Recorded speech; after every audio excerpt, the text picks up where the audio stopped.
सफलता मिले या ना मिले ये किस्मत की बात है। सफलता मिले या ना मिले ये किस्मत की बात है। हम कोशिश ना करें ये गलत बात है, ये गलत बात है। हमारे सामने, अरे चल बंद कर दिए, बंद मत करना, ठीक है।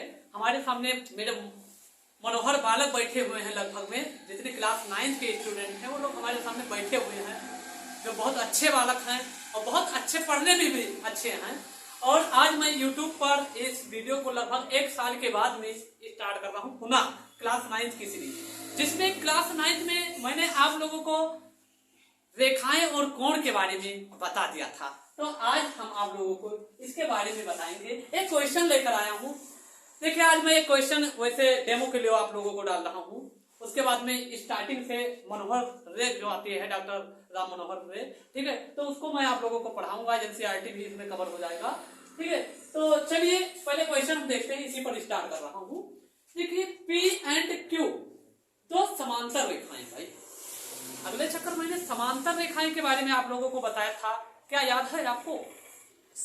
ठीक है, तो समांतर रेखाएं ऐसी रेखाएं होती हैं जो कभी एक दूसरे पर प्रतिच्छेद नहीं करेंगी।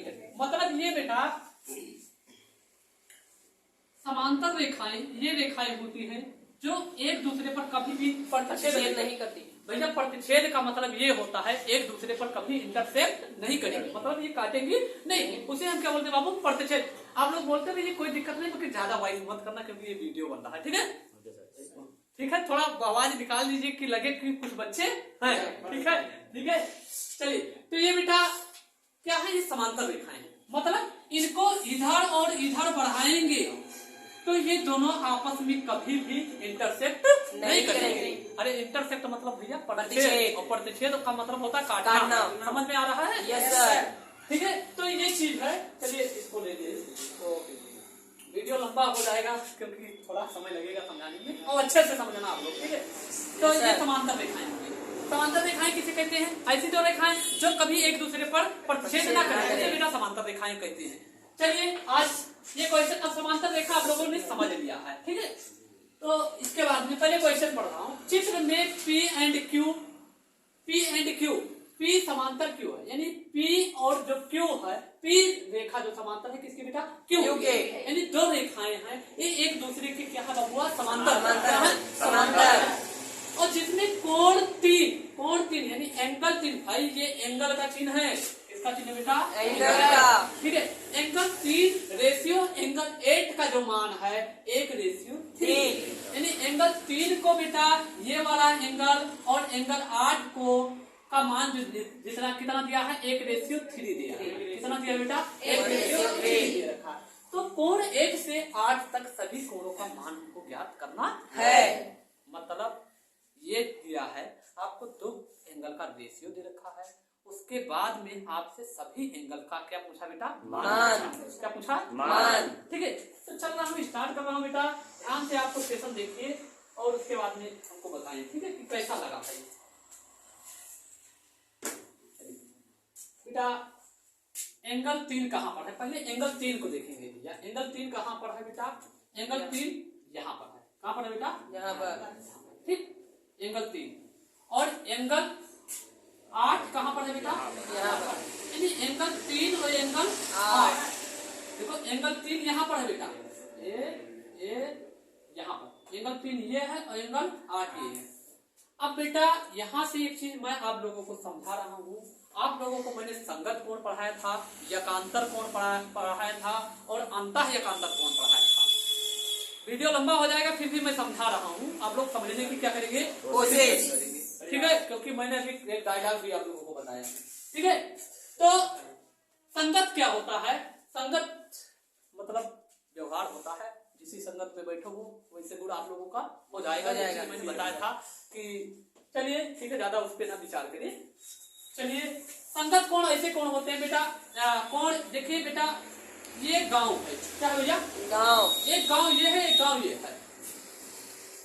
तो भैया हर एक का प्लेस क्या रहता है बेटा? फिक्स रहता है। तो भाई इस गांव में ये 2 नंबर वाले किस पर है? इस गांव में इस साइड में है, तो कोण 2 का यहाँ पर आएंगे इस गांव में, तो इसी साइड में फिर जाएंगे, ठीक है।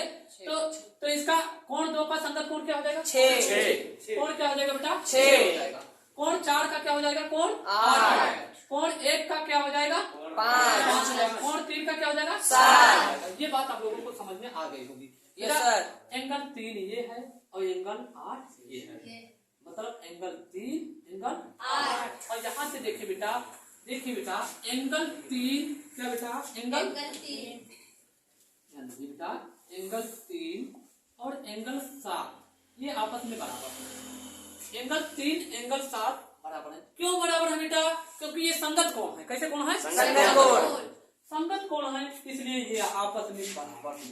कैसे कोण है बेटा? क्रॉस कोण, संगत कोण, ठीक बेटा? Yes sir. चलिए फिर और नीचे देखता हूँ बेटा, कोई दिक्कत? 3 और 7 आपस में क्या हो गए? बराबर। मतलब ये हो सकता है कि एंगल 7 के स्थान पर एंगल 3 मैं क्या कर सकता हूँ बेटा? लिख सकता हूँ। और यहाँ से देखिए बेटा एंगल 8 एंगल 7 ये क्या बना हुआ? अर्ध, ठीक है, अर्धवृत्त। और अर्धवृत्त का क्या होता है मान बेटा? 180 डिग्री होता है। मतलब अच्छा यहाँ पर देखिए बेटा एंगल 8 एंगल 7 जो इक्वल हो जाएगा बेटा 180 डिग्री हो जाएगा। कितना डिग्री हो जाएगा? 180 डिग्री। 180। अब भैया हमने क्या बताया है? एंगल 7 के स्थान पर हम क्या लिख सकता हूँ? क्या लिख सकता हूँ? एंगल 3 लिख सकता हूँ। तो एंगल 8 प्लस एंगल 3 इक्वल में क्या है बेटा? 180 डिग्री। लेकिन बेटा एंगल 3 और 8 मतलब इधर सही लिख दें, angle 3 and angle 8 equal 180 degree. But क्या गिवन क्या है बेटा? 1 मतलब 180 डिग्री को ये देख यस सर। 180 डिग्री को 1:3 में बांटना है। किस में बांटना है? 1:3 में। भाई कोई चीज हो 1:3 में बांटना है तो कैसे बांटेंगे ये ध्यान दीजिए बेटा। जैसे आपके घर पर कोई पढ़ा लिखा होगा, मेला देखने जाते ही होंगे आप लोग, ठीक है। तो पापा आपके पढ़े लिखे हैं, मान लीजिए 100 रुपया दिए आपको। कितना रुपया दिए? 100 रुपया दिए। और कहा ऐसा है बड़े वाले भाई को 3:2 में आप लोग क्या कर लीजिए, इसको बांट लीजिए। अब वो नहीं बताए कि कितना कितना रुपया लेना है, ठीक है, कितना कितना रुपया लेना है। उन्होंने बताया बेटा 3:2 में क्या कर दीजिए? बांट लीजिए। मतलब 3 और 2 में बांटने का मतलब होगा 3 2 5 5 को इससे करेंगे 5 दूनी 10 और 20 यानी 20 और 3 दूनी 6 60 और 2 दूनी 40 यानी 60 रुपया बड़े भाई को मिलेगा और 40 रुपया किसको मिलेगा बेटा? छोटे भाई को मिलेगा। इसी तरीका से 180 को किसको बेटा? 180 डिग्री को किस रेशियो में बांटना है बेटा? 1:3 में बांटना है। तो 180 अनुपात वाला जोड़ लो, 3 और 1 क्या हो जाएगा? 4। बच्चा जल्दी बता दिया भाई, तुम लोग भी बताया करो बीच बीच में। 4 चौक 16, 4 पंचे 20, कितना डिग्री आ गया? 45। यानी 1:1 बराबर कितना डिग्री हो जाएगा भैया? 45 डिग्री। लाइट जा चुकी है, ठीक है। तो 1:1 बराबर कितना आ गया बेटा? 45 डिग्री।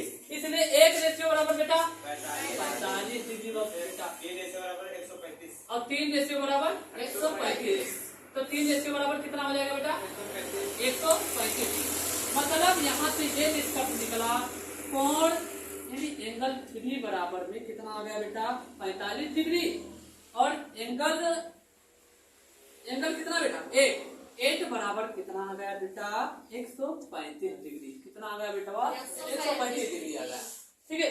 अब इनका प्लेस इनको मान हम यहाँ पर क्या करते हैं? पुट करते हैं बेटा। मीन्स एंगल 3 यहाँ पर है बेटा। एंगल 3 बराबर 45 डिग्री, ये 45 डिग्री लिख दिया। एंगल 8 बराबर कितना लिख दिए? 135, 135 डिग्री। कितना होगा? 135 डिग्री। अब तो खेल क्या होगा? चुटकियों का खेल होगा, ठीक है। क्या होगा? चुटकियों का। बाकी तो सब निकाल ही लेंगे आप लोग। अब देखिए कैसे हम लोग निकालते हैं बेटा। देखो भैया हो कोण 8 और कोण 6 क्या है? शीर्षा इसलिए ये 135 डिग्री है, तो कोण 6 भी कितना होगा बेटा? 135 डिग्री। 135 डिग्री होगा। कितना होगा? 135 डिग्री। भैया ये 45 डिग्री है। कोण 3 का शीर्षा बिंदु कोण 1। ठीक है, तो कोण 1 कितना हो जाएगा? 45 डिग्री। कितना डिग्री हो जाएगा? 45 डिग्री। कितना हो जाएगा बेटा? 45 डिग्री। अच्छा, एंगल 7 का मेरे को मान निकालना है। किसका बेटा? 7 का। 7 का। तो भैया ये अर्धवृत्त बनता ही है, क्योंकि अर्धवृत्त का मान कितना होता है? 180 डिग्री। तो ये 135 है।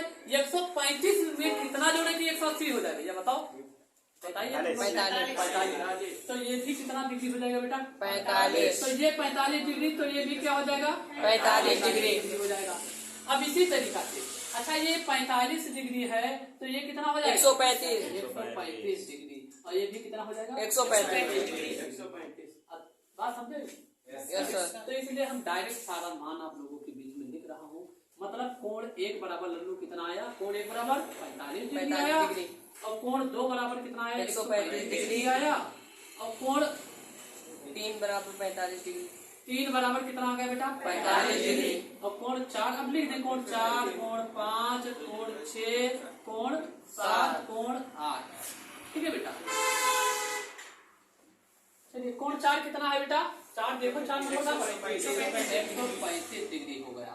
अब कोण 5 कितना है बेटा? 45 डिग्री है। क्या है बेटा? 45।